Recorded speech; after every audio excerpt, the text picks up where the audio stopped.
Okay, so hey everybody, so this is Jamsire Ernie Jackson one more time, and I have solved the mystery of the Korg padKontrol into the Korg Kronos issue.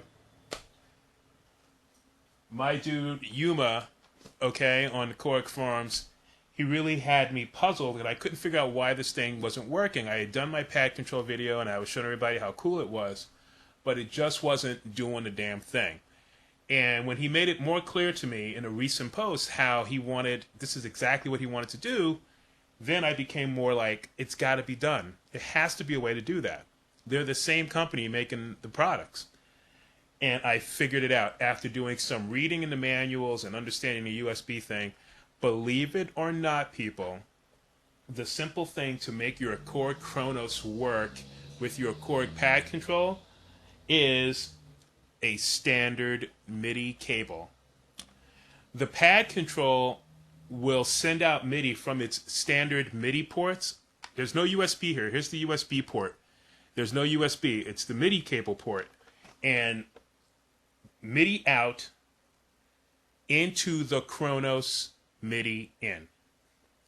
In order for that to work with the Midi out, you have to have the padKontrol plugged in for the Midi output to work.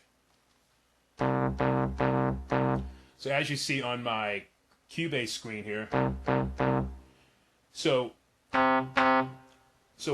what Yuma wanted to do was simply this. He made it very clear. I have a he said in the post, I have a 61 key Kronos, and I want to make 4 scenes that play every note in that range of the Kronos.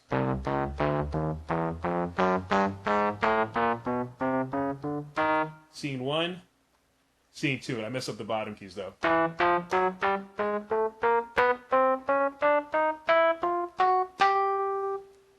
And as you see, that whole thing was in Cubase. It's responding in Cubase. Here's a couple of things. So, again, a Midi out into the Kronos, but, here's the serious but the output of the Kronos has to come from the Midi through. So, a lot of people have given up their their MIDI interfaces. Everybody's going USB. And one of the things that Yuma also said was he doesn't want to have any more USB devices in his computer. He wanted to go strictly into the Kronos. So the only thing that you will need, though, is you will need a MIDI interface going into your computer, whatever that is. But it has to be from the MIDI through of the Kronos into that MIDI interface, which is going into your computer. Now, if you look on my screen here, here are my inputs. Now, I'm using the Tascam DM4800 console. And so that console has a FireWire card with MIDI ports. That's what's showing up here. Okay? Now watch. When I change this, like, it won't even matter. If I change this to the Kronos keyboard as an input, there's no response here. There is no response. If I change it back to my thing, there's a response. So boom. MIDI in, standard MIDI cable coming from the Kronos, from the through port into your MIDI interface going into your computer. That being said, what about the pads? What about if you still want to record your pads? I'm going to show you a funny thing that the Kronos does. Here's in the global screen. I'm using the editor as a plugin because I figured you really needed to see this working, okay? So I'm going to hit the global screen. Now, look at this. The MIDI assign. Now, watch this. I'm going to change just one pad. And I'm going to change it to C3. It will update on the Kronos. It does that automatically. So it's updating, okay? So it does that. Let me see where that is. See? And it's showing up in Cubase. Just one pad, and it's set, setting, it's on C3, you probably can't see it, but it says C3, and the MIDI channel is 1. Crazy, right? I should say that also. All these pads, all MIDI channel 1. Not 10, MIDI channel 1. But because I changed the pad in here in the global setting where it says pad, that's where you play your pads on your actual keyboard. So if I hit C3, I'm actually playing the pads on that note. Oops. I'll do something funny. And that's all coming into Cubase.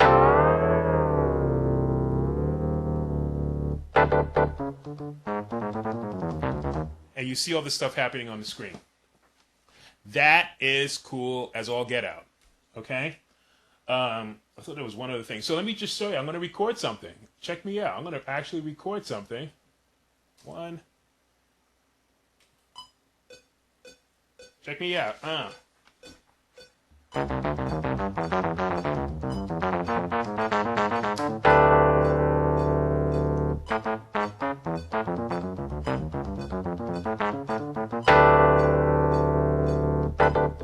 Check me out. Karma.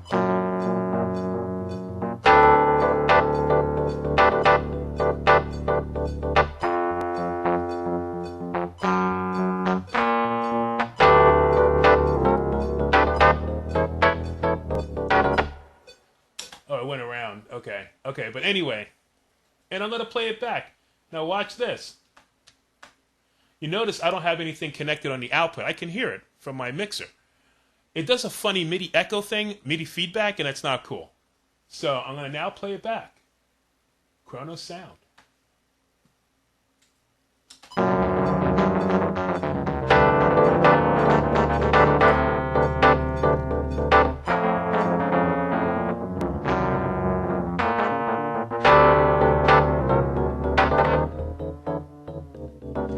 And that's because I had the thing on loop, and it just looped over, and it just added. Sorry. It had a MIDI merge on it. Sorry about that. But you guys see that this does work. Okay.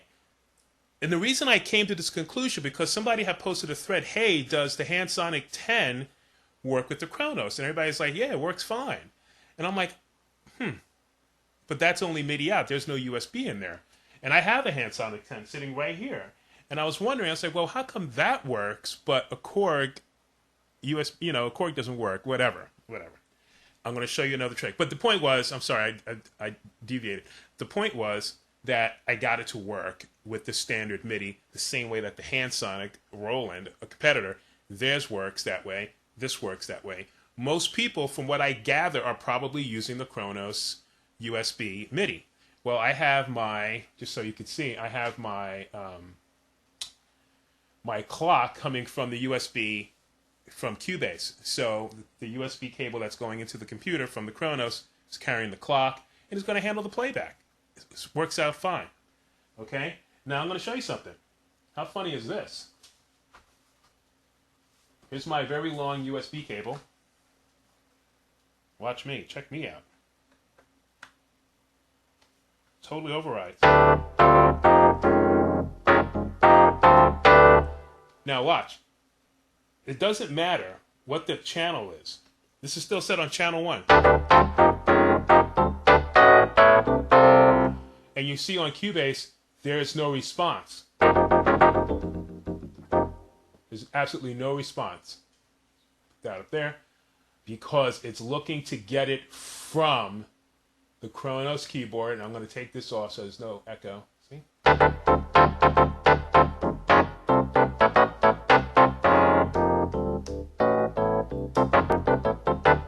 I didn't even have to disconnect it. It's just that the USB would kind of basically override. That's just still from the other thing, but it's still not sending out, but these are. So you don't even have to give up on this. So this is awesome. So like Yuma said, he can actually take the scene. I'm going to take it out now. All right, I'm going to take it out, set this back to my MIDI input. All right, I'll get rid of that just because I know it's bothering you guys. The controller is all right. So go here, off, boom, done. going to update. There you go. Okay. Go to scene 2. And then your next scene, drums, and you can see the drums are responding because these are set to channel 10. That's it, folks. The mystery has been solved. Boom. I hope you dig it. I hope you get it. It's just a standard MIDI cable to your MIDI in. If you have a MIDI merge, get the MIDI merge, plug a thing into the, buy a 9-volt adapter, and you're good to go. That is all. See ya. Bye.